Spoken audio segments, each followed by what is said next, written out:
السلام عليكم ورحمة الله وبركاته. إن الحمد لله نحمده ونستعينه ونستغفره ونعوذ بالله من شرور أنفسنا ومن سيئات أعمالنا. من يهده الله فلا مضل له ومن يضلل فلا هادي له وأشهد أن لا إله إلا الله وحده لا شريك له وأشهد أن محمدا عبده ورسوله. أما بعد فإن خير الحديث كتاب الله وخير الهدي هدي محمد صلى الله عليه وسلم وشر الأمور محدثاتها وكل محدثة بدعة وكل بدعة ضلالة وكل ضلالة في النار. محترم حاضرین، سامعین و سامعات، ناظرین و ناظرات، تربیت اولاد کے سنہرے اصول کے عنوان پر منعقد کیے گئے اس درس میں آپ تمام حضرات کا خیر مقدم ہے۔ اللہ رب العالمین سے دعا ہے کہ وہ ہم سب کے مل بیٹھنے کو قبول فرمائے، علم دین، علم نافع سیکھنے، اس کے مطابق عمل کرنے، اس کی دعوت عام کرنے اور اس راستے میں آنے والی مصیبتوں کے اوپر اللہ رب العالمین ہم سب کو صبر کی توفیق نصیب فرمائے۔ محترم حاضرین و سامعین گرامی، کل کے درس میں آپ کے سامنے تربیت اولاد کے ان اصولوں کا ذکر کیا گیا تھا جو والد اور والدہ کے لیے ضروری ہے کہ کس طرح سے وہ اپنے اولاد کی تربیت کریں، اور تربیت کے لیے سب سے پہلے ان کو چاہیے کہ وہی اسوہ، آئیڈیل، قدوہ اور نمونہ اپنے بچے کے لیے بنے۔ اور اسی طریقے سے جب وہ اس کو پریکٹیکل کر کے اپنے گھر کے اندر جو تعلیمات ہیں اس کے سامنے پیش کریں گے تو بچہ اس سے زیادہ متاثر ہوگا، بچہ اس سے زیادہ متاثر ہوگا۔ اسی طریقے سے کچھ قواعد ہیں اور کچھ دستور ہیں جن کے اوپر گارجین کو چاہیے کہ وہ اپنے اولاد کی تربیت کریں۔ سب سے پہلی چیز کہ اس کے عقیدے کی، اس کے اعتقاد کی اصلاح کرنے کی کوشش کریں۔ دنیا میں بہت سارے اعتقاد پائے جاتے ہیں، لیکن ماں باپ کی یہ ذمہ داری ہوتی ہے کہ جو صحیح عقیدہ ہے وہ اپنے بال بچوں کو دے اور اس پر ان کے قلوب و اذہان کو راسخ کرنے کی کوشش کرے۔ اس کے لیے ضروری ہے کہ اس کو ارکان ایمان کی، ارکان اسلام کی اور اسی طریقے سے شریعت اسلامیہ کے بنیادی باتوں کی تعلیم اس کے سامنے رکھی جائے، پیش کی جائے، تاکہ عقیدہ اس کا شروع سے مضبوط ہو۔ اسی طریقے سے اس کی روح کی اصلاح کی جائے، اس کے روح کی اصلاح کی جائے۔ اور اس سلسلے میں ایک بات ہم آپ کو بتا دیں، جس طرح سے جسم کو بھوک لگتی ہے ویسے ہی انسان کے روح کو بھی بھوک لگتی ہے۔ ابن قیم رحمۃ اللہ علیہ کی کتاب ہے الروح، اس میں انہوں نے لکھا ہے کہ جس طرح سے انسان بھوکا ہوتا ہے، انسان پیاسا ہوتا ہے جسمانی طور پر، وہ روحانی طور پر بھی بھوکا اور پیاسا ہوتا ہے۔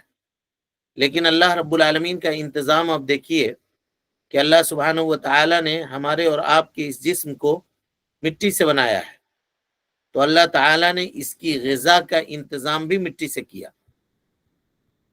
مٹی سے اگنے والے، نکلنے والے پیڑ پودے جو ہمارے لیے نفع بخش ہیں اس کو ہم کھاتے ہیں، اور وہیں سے ہماری روزی ہے۔ ہاں،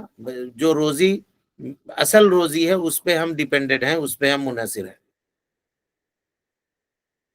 اور چونکہ یہ جسم جو ہے وہ خاکی ہے تو اس کے روزی کا انتظام بھی اللہ رب العالمین نے مٹی سے کیا۔ اور روح جو ہے یہ آسمانی ہے۔ کیوں؟ آپ سب کو وہ حدیث یاد ہوگی کہ تم میں کا کوئی آدمی اپنے ماں کے پیٹ میں 120 دن جب گزار لیتا ہے تو فرشتہ اس کے اوپر اللہ کے حکم سے نازل ہوتا ہے اور وہ روح ڈالتا ہے اور اس کی تقدیر لکھی جاتی ہے۔ نیک ہوگا کہ بدبخت ہوگا، یہ فرشتہ اس وقت لکھتا ہے۔ کیا روزی کھائے گا، کب تک زندہ رہے گا، یہ ساری چیزیں لکھتا ہے۔ تو وہ روح فرشتہ آسمان سے لے کر کے اترتا ہے۔ تو روح چونکہ آسمانی ہے تو اللہ سبحانہ و تعالی نے اس کے غذا کا انتظام بھی آسمان سے کیا۔ آج ہم لوگوں نے اپنے بال بچوں کو آسمانی غذا، روح کے لیے آسمانی غذا فراہم کرنے کے بجائے ان کو ہم نے دنیا کے حوالے کر دیا۔ اب کوئی بچہ اگر اپسیٹ ہوتا ہے تو اس کو کہتے ہیں کہ میوزک سن لو، بہت دماغ خراب ہے یا اچھا نہیں لگ رہا ہے یا بہت اداس ہو تو اس کو ماں یا اس کے والد کچھ پیسے دیتے ہیں، جاؤ ایک شو دیکھ کر کے آ جاؤ، کوئی نئی پکچر لگی ہوئی ہے ذرا دوستوں کے ساتھ چلے جاؤ، کہیں اور چلے جاؤ، گھوم کے آ جاؤ، ایگزام دے کر کے آئے ہو یہ کر لو۔ تو اس سے روحانی سکون حاصل ہونے والی نہیں ہے اس کو، یہ آپ جان لیجیے۔ وقتی طور پر دل کے بہلانے کو غالب یہ خیال اچھا ہے۔ اللہ سبحانہ و تعالی نے فرمایا الا بذکر اللہ تطمئن القلوب، یہ یاد رکھو کہ اللہ رب العالمین کے ذکر سے ہی دلوں کو سکون ملتا ہے۔ اگر اللہ سبحانہ و تعالی کا ذکر نہیں ہے تو دنیا کے تمام نعمتیں آپ لا کر کے اس کے سامنے رکھ دیجئے، تب بھی اس کو سکون حاصل نہیں ہو، سکون حاصل نہیں۔ تو اسی لیے آج جو ہے نا انسانوں کے روح پیاسے ہیں، بال بچوں کے روح پیاسے ہیں، ان کو کوئی بتانے والا نہیں ہے، شریعت کی تعلیم دینے والا نہیں ہے۔ ہم اس کو اتنا چھوڑتے ہی نہیں ہیں ان چیزوں کے لیے کہ جا کر کے وہ کہیں یہ سیکھے۔ جمعہ کے خطبہ میں وہ حاضر نہیں ہوتا، دروس میں وہ نہیں حاضر ہوتا، اپنے زندگی کی قیمتی اوقات جو سیکھنے کے لیے ہیں وہ ٹیوشن میں اور دوسری چیزوں میں وہ لگاتا ہے۔ تو دین کب سیکھے گا، یہ سوال ہے۔ اس کو سکھانے سے کہیں پر کوئی منع نہیں ہے، بلکہ شریعت نے اس کی تعلیم دی ہے۔ ابھی آئے گی بات آپ کے سامنے، شریعت نے اس کے اوپر ابھارا ہے ماں باپ کو کہ آپ اس کو سکھائیں جس سے وہ روزی کمانے کی کوشش کرے، جو اس کو دوسروں کے سامنے ہاتھ پھیلانے سے بے نیاز کرے اللہ کے فضل اور اس کے توفیق سے۔ یہ بھی بچے کو بتانا ضروری ہے، لیکن دین کی قیمت کے اوپر نہیں، دین کی قیمت کے اوپر نہیں۔ آپ کو ہم بتلا دے رہے ہیں دنیا میں جس کو جتنی نعمت مل جائے، یہ ایک دم گرہ سے باندھ لیجئے یہ بات، دنیا میں جس کسی کو جتنی نعمت مل جائے وہ ساری کی ساری نعمتیں ناقص ہیں، کامل کوئی بھی نعمت نہیں ہے، کوئی بھی نعمت کامل نہیں ہے سوائے ایک نعمت کے، اور وہ نعمت کیا ہے؟ اسلام کی نعمت، دین کی نعمت۔ یہی نعمت اگر کسی کو ملی ہوئی ہے تو سمجھیے کہ اس کو کامل نعمت ملی ہوئی ہے، کیونکہ اللہ تعالیٰ نے کہا وَأَتْمَمْتُ عَلَيْكُمْ نِعْمَتِي، یہی وہ نعمت ہے جس کو ہم نے مکمل کیا ہے۔ اس کے علاوہ دنیا میں نعمتوں کا جتنا تصور ہے، چاہے صحت ہو، چاہے مال ہو، چاہے دولت ہو، چاہے اور کوئی بھی چیز ہو، مکمل نہیں ہو سکتا۔ کوئی کہہ سکتا ہے کہ ہم ہمیشہ اسی رہیں گے؟ ابھی دن کو ٹھیک ٹھاک ہے، رات کو ٹھیک ٹھاک ہے، صبح صحیح سے آدمی اٹھ پائے گا یا نہیں پائے گا، کوئی گارنٹی نہیں دے سکتا ہے۔ ایک آدھے گھنٹے کے بعد کس کے ساتھ کیا ہونے والا ہے کوئی بتا سکتا ہے؟ کوئی نہیں بتا سکتا۔ لیکن ہاں، اگر اللہ سبحانہ و تعالی نے آپ کو اسلام کی دولت دی ہوئی ہے تو سمجھیے آپ اللہ کے مکمل نعمت پانے والے ہیں۔ اللہ نے آپ کے اوپر اپنی نعمت تمام کر دی ہے، مکمل نعمت اللہ سبحانہ و تعالی نے آپ کو عطا کیا ہے، کیونکہ یہی وہ اللہ کی نعمت ہے جس کے تکمیل کا اللہ نے اعلان کیا وَأَتْمَمْتُ عَلَيْكُمْ نِعْمَتِي، عقیدے کی نعمت، اسلام کی نعمت، ایمان کی نعمت، یہ دینے کی کوشش کیجئے جو مکمل ہے۔ جو ادھوری نعمتیں ہیں ان کے پیچھے دوڑ رہے ہیں ہم لوگ، جو مکمل نعمت ہے اس کو لینے کے لیے کوئی تیاری نہیں ہے۔ وہ کہہ رہا ہے کہ یہ مولویوں کا کام ہے، اس کو مولوی سیکھیں گے، ہمارا بیٹا تو دوسرا بنے گا، ہمارا بیٹا تو دوسرا بنے گا۔ کائے کو بھوکا مرے گا وہ؟ کیوں تکلیف دنیا میں جھیلے گا؟ تکلیف کیوں دنیا میں برداشت کرے گا؟ سمجھ رہے؟ لوگوں کے سوچنے کا انداز اور سوچنے کا طریقہ اور سلیقہ یہ ہو گیا۔ لہذا روح جو ہے وہ پیاسی رہ گئی سب کی۔ اب اس روح کے پیاس کو بجھانے کے لیے کبھی وہ میوزک کا سہارا لیتا ہے،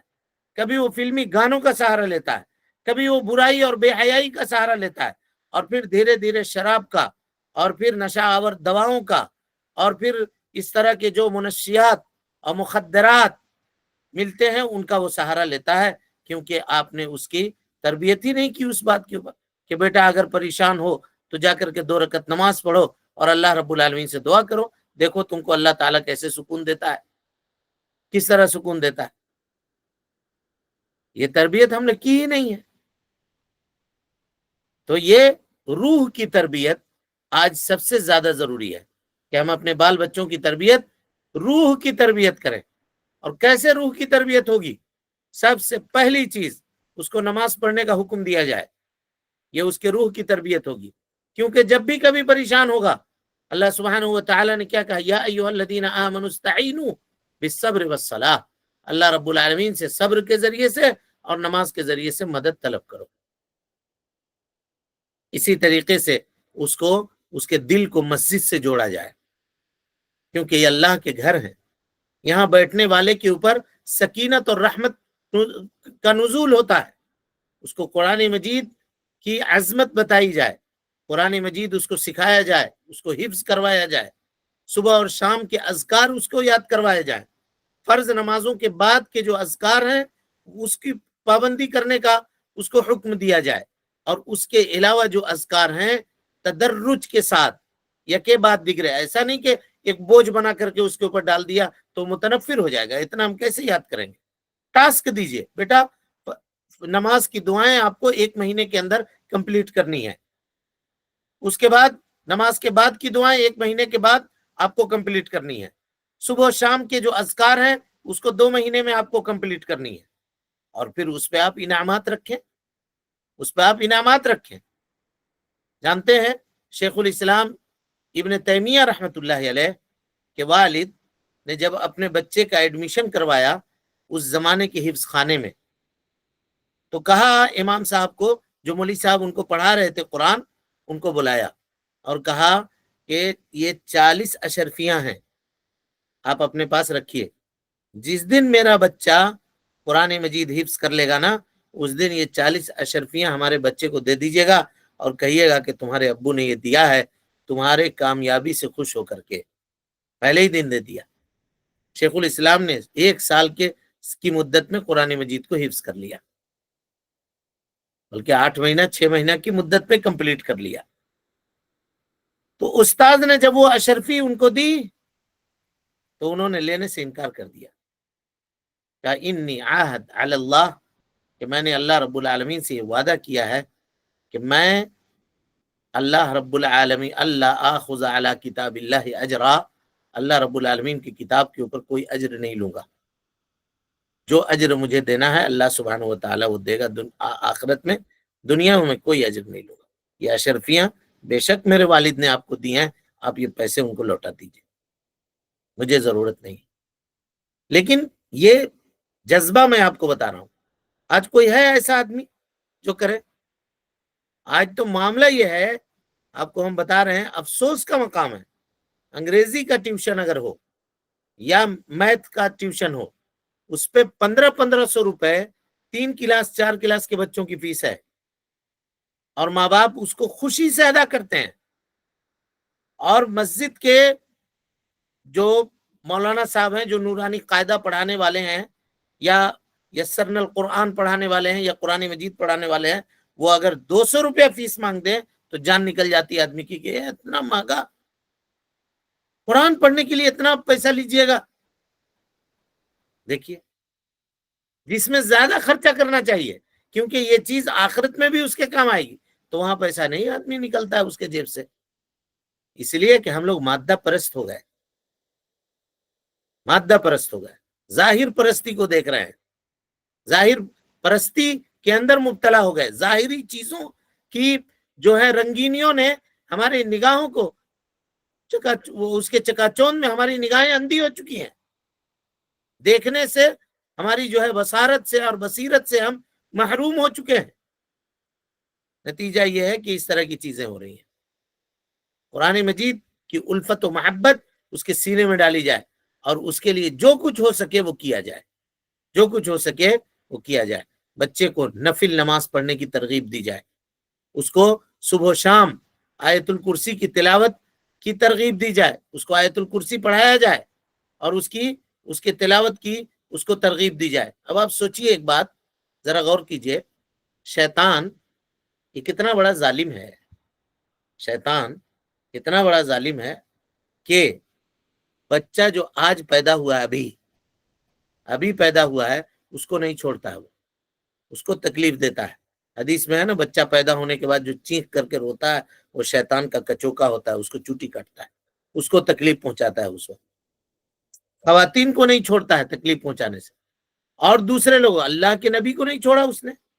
آگ کا لاوا لے کر کے آیا تھا نا، نماز پڑھ رہے تھے تو جلانے کے لیے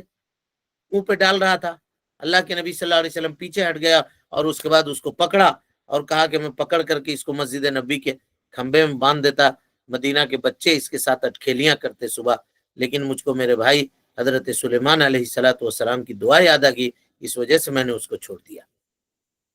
یہ حدیث آپ سب کو معلوم ہے، لیکن اسی ظالم شیطان سے حفاظت کے لیے کہا جو آدمی شام کے وقت آیت الکرسی کی تلاوت کرے، صبح تک اللہ رب العالمین ایک فرشتہ اس کے پیچھے لگا دیتا ہے جو شیطان سے اس کی حفاظت کرتا ہے، اور جو صبح اٹھ کر کے آیت الکرسی کی تلاوت کرے، شام تک اللہ رب العالمین ایک فرشتہ اس کے اوپر متعین کر دیتا ہے جو شیطان سے اس کی حفاظت کرتا ہے۔ کبھی سکھایا ہے اپنے بچے کو؟ کوئی بتایا؟ ایمانداری سے سوچئے، غور کیجئے۔ اور اس کے بعد کہتے ہیں کہ میرا بچہ شیطان کے راستے میں چل گیا،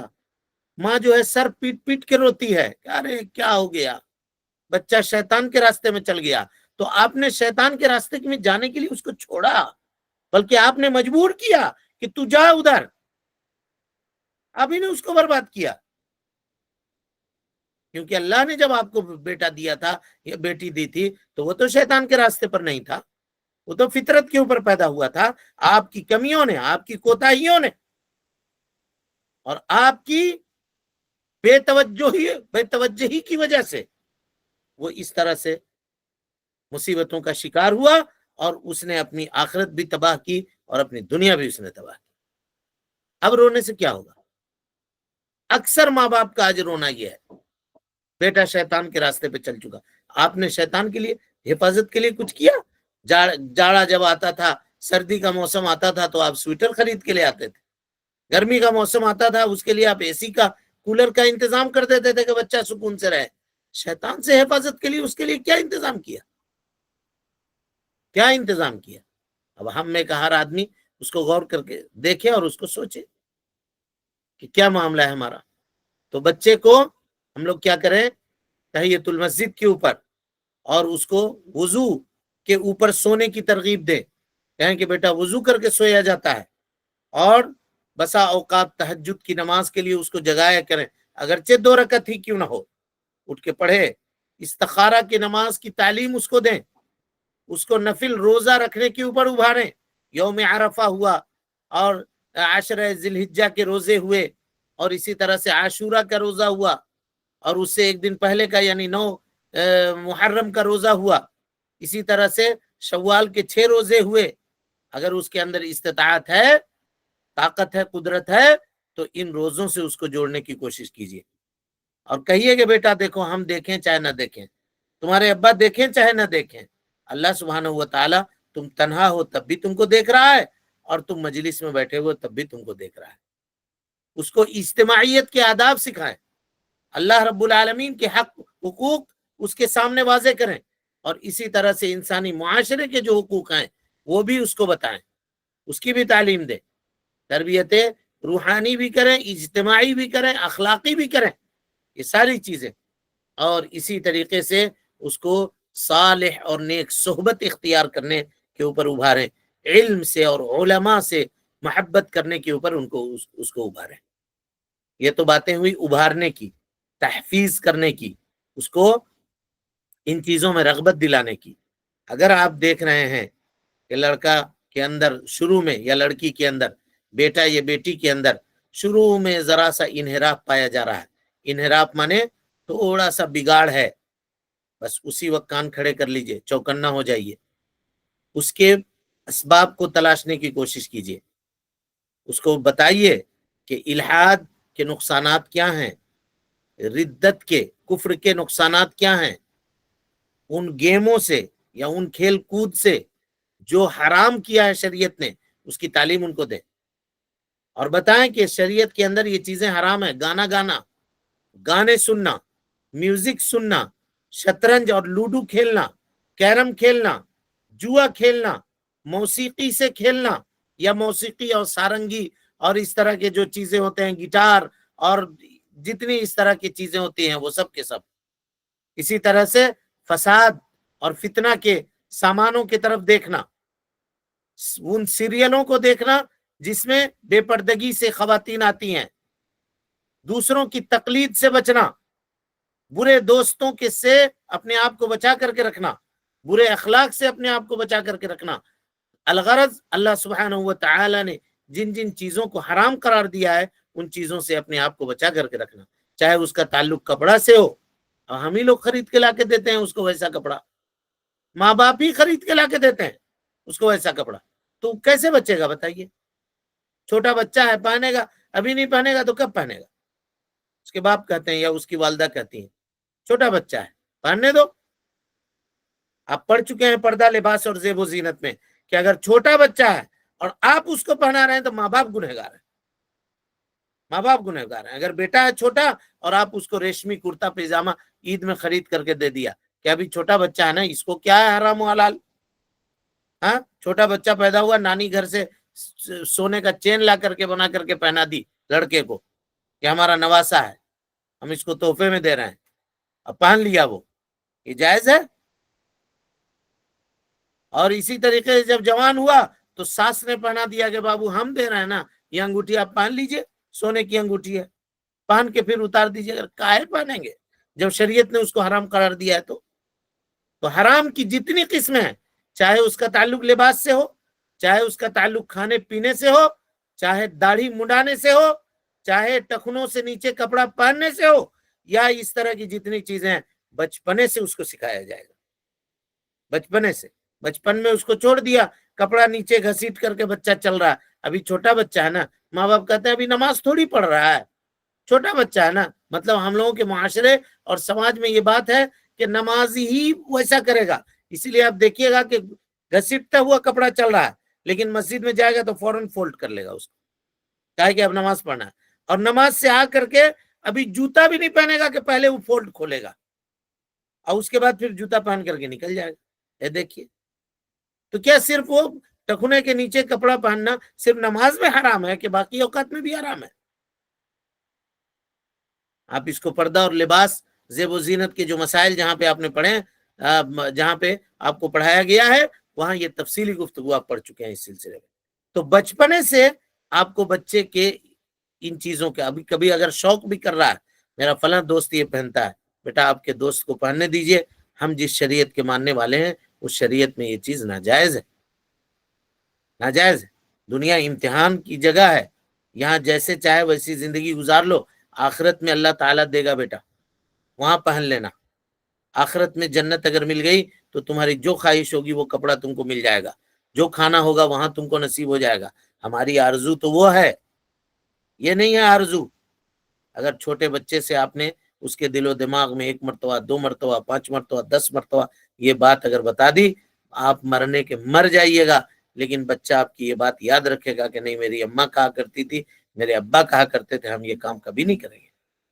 ہم کو سکھایا ہے انہوں نے، ہم کو بتایا ہے انہوں نے. کتنے ہی لوگوں کو ایسا دیکھا گیا کہ ماں باپ نے جو تعلیم ان کو دے دی ہے، مرتے دم تک انہوں نے نہیں چھوڑا اس کو، اور نہیں چھوڑیں، کیونکہ وہ جو ہے پتھر کی لکیر کی طرح ان کے دل و دماغ میں نقش ہو جاتا ہے. لیکن اس وقت آپ نے کہا کہ ابھی چھوٹا بچہ ہے اور بگاڑا بگاڑا بگاڑا، اور 15 سال 14 سال 18 سال ہونے کے بعد جو ہے مولوی صاحب کے پاس آ کر کے رو رہے ہیں کہ ہمارا بچہ بگڑ گیا. اب کیا کریں گے؟ ذرا اس کو دم کر دیجئے، ہو سکے تو کوئی تعویذ دے دیجئے، دیکھیے نا کوئی جادو تو نہیں کر دیا ہے، دیکھیے نا کوئی کچھ نہیں کیا ہے، آپ خود اس کو بگاڑے ہیں. آپ کیوں نہیں دیکھتے ہیں کہ آپ نے کیا کیا اس کے ساتھ؟ کیوں نہیں دیکھتے؟ ہماری باتیں ہو سکتی ہیں سخت ہوں، لیکن ہے یہی حقیقت حال، اس کے اوپر انسان کو توجہ دینے کی ضرورت ہے. اسی طریقے سے ماں باپ کو، یہ غور کیجئے جی، بہت اہم بات میں بتا رہا ہوں،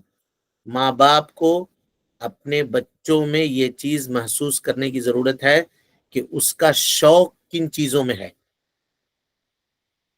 آپ اس کے اوپر کوئی چیز تھوپ نہیں سکتے سوائے شریعت کے احکام کے، اور اگر وہ کسی مباح چیز کی پسند اپنے دل کے اندر رکھتا ہے اور اس میں افراط و تفریط نہیں ہے تو آپ کو چاہیے کہ آپ اس میں اس کی مدد کریں۔ اس کی مثال کہ میں ایک دے رہا ہوں کہ بچہ اگر یہ چاہتا ہے کہ ہم ڈاکٹر بنے، ایک مثال دے رہا ہوں، تو آپ کو یہ حق نہیں ہے کہ آپ اس کے اوپر زبردستی کریں نہ تو انجینئر بن، نہیں۔ ہاں، وہ یہ کہتا ہے کہ ہم نماز نہیں پڑھیں گے، آپ سختی کیجیے، یہ شریعت کی تعلیم۔ لیکن وہ چیز جو مباح ہے، اگر اس میں وہ یہ کرتا ہے نا ہم یہ نہیں بنیں گے، ہم یہ بنیں گے، ہم فلاں چیز کریں گے، اگر وہ چیز جائز نہیں ہے تو کہا نا بیٹا وہ نہیں کر سکتے آپ، شریعت کے اندر وہ حرام ہے۔ ہم فلاں تجارت کرنا چاہتے ہیں، لون لے کر کے بزنس کرنا چاہتے ہیں، ہرگز نہیں، ہرگز نہیں، جائز نہیں ہے۔ آپ وہی کیجئے جو چھوٹا موٹا جو کچھ ہے، لیکن آپ وہ کام نہیں کر سکتے، یہ بتانا ہے۔ ایسا نہیں کہ اس کے شوق، لیکن ہاں مباح چیز میں اگر وہ شوق رکھتا ہے کہ نہیں ہم یہ کریں گے، ہم یہ کریں گے، تو اس پر زبردستی اپنی تھوپنے کی کبھی بھی انسان کو کوشش نہیں کرنی چاہیے، بلکہ اس کے ساتھ تعاون کرنا چاہیے، تعاون، اس کے دوست بن کر کے ان معاملات پہ ڈسکس کرنا چاہیے۔ اگر کوئی بات ہے آپ کو ایسا لگ رہا ہے کہ آپ تجربہ کیے ہوئے ہیں یہ جس لائن پہ جائے گا خراب ہو جائے گا، اگر اس سے اس لائن کو پکڑے گا تو اچھا کرے گا، تو آپ اس کو قائل کیجئے، بیٹا دیکھیے آپ اگر اس لائن پہ جائیے گا تو آپ اس پہ اچھا کر سکتے ہیں، اس پہ اسکوپ آگے آپ کے لیے بہت اچھے ہوں گے، ساری باتیں اس کے سامنے رکھیے۔ آپ پہلے ہی کہہ رہے ہیں کہ تمہاری مرضی نہیں چلے گی، ہم تمہارے باپ ہیں، ہم تمہارے اوپر پیسہ خرچہ کر رہے ہیں، تم کو ہماری بات ماننی پڑے گی، نہیں تو جوتا سے ماریں گے، نہیں تو ہمارے گھر سے نکل جاؤ۔ یہ تعلیم شریعت نہیں دیتی، چاہے ماں ہو چاہے باپ، یہ تعلیم وہ نہیں دیتی۔ ہاں آپ اس کو قائل کیجیے، بٹھا کر کے تعاون کیجیے اس کے ساتھ، اور اس کے بعد بھی اگر اس کے دل و دماغ میں یہ بات ہے کہ نہیں ہم یہی کریں گے ابا، اور یہ جائز ہے شریعت میں، فَإِذَا عَزَمْتَ فَتَوَكَّلْ عَلَى اللَّهِ، جاؤ اللہ کے اوپر توکل کرو، جب تم کو وہی چیز پسند ہے کرو، انشاءاللہ اچھا کرو گے، اس میں بھی اچھا کرو گے۔ یہ پھر مت کہیے کہ نہیں تم ایک دن پچھتائے گا، پھر آئے گا میرے پاس روتے ہوئے، اس وقت ہم تم سے پوچھیں گے کہ تم کو ہم سمجھا رہے تھے نا، میری بات نہیں مانے نا، تو ایسا کاہے کوس رہے ہیں؟ اب اس کے دل میں ہمیشہ ایک خلش لگی رہے گی کہ لگتا ہے ہم اس میں کامیاب نہیں ہوں گے کیونکہ ہمارے ابا خوش نہیں ہیں۔ اور ایسا بہت ہوتا ہے، کاروبار کیا تھا، تجارت کیا تھا، ارے یار شروع سے ابا کچ کچ کچ کچ کچ کچ لگا کے رکھے ہوئے تھے، امی شروع سے کچ کچ، کہاں سے فلیت ہوگا کاروبار میں، ڈوب گئے۔ شروع کیا تھا، گھر والے ہی خوش نہیں ہیں، وہی ساتھ نہیں دیتے ہیں، وہ باغی کر دیا آپ نے اس کو، باغی کر دیا، دیکھا نہیں مان رہا ہے، لیکن جائز کام ہے وہ، بار بار ہم کہہ رہے ہیں جائز کام ہے، ناجائز میں نہیں ماننا ہے، چاہے آسمان اوپر سے نیچے ہو جائے، جب نہیں مانیں گے، ہم اجازت ہماری نہیں ہوگی، ہم تمہارا اس معاملے میں ساتھ نہیں دے سکتے، یہ کام ناجائز ہے۔ لیکن اگر مباح عمل ہے، آپ نہیں چاہ رہے ہیں، پہلے اس کو قائل کیجئے صحیح سے، اس کے سامنے دلائل رکھیے، بتائیے کہ یہ ایسا ہے، یہ ایسا ہے، مان گیا تو نہیں، اچھی بات ہے، نہیں مانا تو چلیے آپ اس کے ساتھ تعاون کیجئے، ٹھیک ہے بیٹا آپ کو یہی اچھا لگ رہا نا، آپ اسی میں جائیے، اللہ تعالیٰ یقیناً آپ کو اس میں کامیاب کرے گا، یہ کہیے، پھر یہ مت کہیے کہ ایک دن خون کے آنسو رو گے، تم گڑھے میں گر رہے ہو، تم اپنی ہلاکت کر رہے ہو، ہم جانتے ہیں، پھر تم آؤ گے روتے ہوئے ہمارے پاس، کہے کوئی سب کہتے ہیں، کیوں کہہ رہے ہیں؟ آج عام طور پہ گارجینوں کا یہی معاملہ ہے، یہی معاملہ ہے، وہ اپنی پسند اس کے اوپر زبردستی تھوپتے ہیں، نتیجہ یہ ہوتا ہے کہ اگر اس میں وہ کامیاب، کیونکہ اس میں اس کا دل نہیں لگتا، اب اس کو پڑھنے کے لیے آپ نے زبردستی اس پہ لگا دیا، جانور تھوڑی انسان ہے وہ، نتیجہ یہ ہوا کہ وہ اچھا نہیں کر سکتا ہے اور وہ خودکشی کرتا ہے، خودکشی کرتا ہے، زندگی بھر آپ سے نفرت کرتا رہے گا، اگر اچھا ہو بھی جائے گا، ارے ہمارا یہ میدان نہیں تھا بھائی، زبردستی ہم کو لایا گیا اس میدان میں، ہم دوسری جگہ جاتے تو اچھا کرتے، فلاں دیکھو یہ کر رہا ہے، فلاں دیکھو یہ کر رہا ہے، زندگی بھر آپ کو کوستے رہے گا، اس سے کیا فائدہ؟ شریعت کہتی ہے کہ اگر مباح چیز ہے اور وہ چاہ رہا ہے، شریعت نے اس کو حرام نہیں قرار دیا ہے، لیکن تمہارے تجربات یہ کہہ رہے ہیں کہ نہیں میرے بیٹے کے لیے یہ نہیں ہے، تو دلائل کی روشنی میں اس کے سامنے حق اور باطل کو واضح کرنے کی کوشش کرو، اور اگر نہیں چاہتا ہے تو پھر دیکھو اپنے جو مربی ہونے کی حیثیت سے تمہارا جو رشتہ اپنے بیٹے کے ساتھ ہے اس کو کبھی خراب مت کرو، بلکہ اس کو اور مزید مضبوط کرو، اور وہ جو کچھ کرنا چاہ رہا ہے اس میں جہاں تک آپ کچھ وسیلہ فراہم کر سکتے ہیں کرو۔ اچھا ٹھیک ہے بیٹا، تم کو یہی اچھا لگ رہا ہے نا، جاؤ ہم اور 50,000 روپے تم کو ایکسٹرا دیں گے، لگاؤ اس میں، کرو کاروبار، انشاءاللہ تم کو پسند ہے، اگر اللہ سبحانہ و تعالی نے تمہارے دل میں یہ بات ڈالی ہے تو تم کو ضرور کامیاب کرے گا۔ ہم تو ایک بات سوچے تھے، اگر آپ کو نہیں اچھا لگا تو کوئی حرج کی بات نہیں ہے، آپ کو جس میں خوشی ہے اس میں میری خوشی ہے،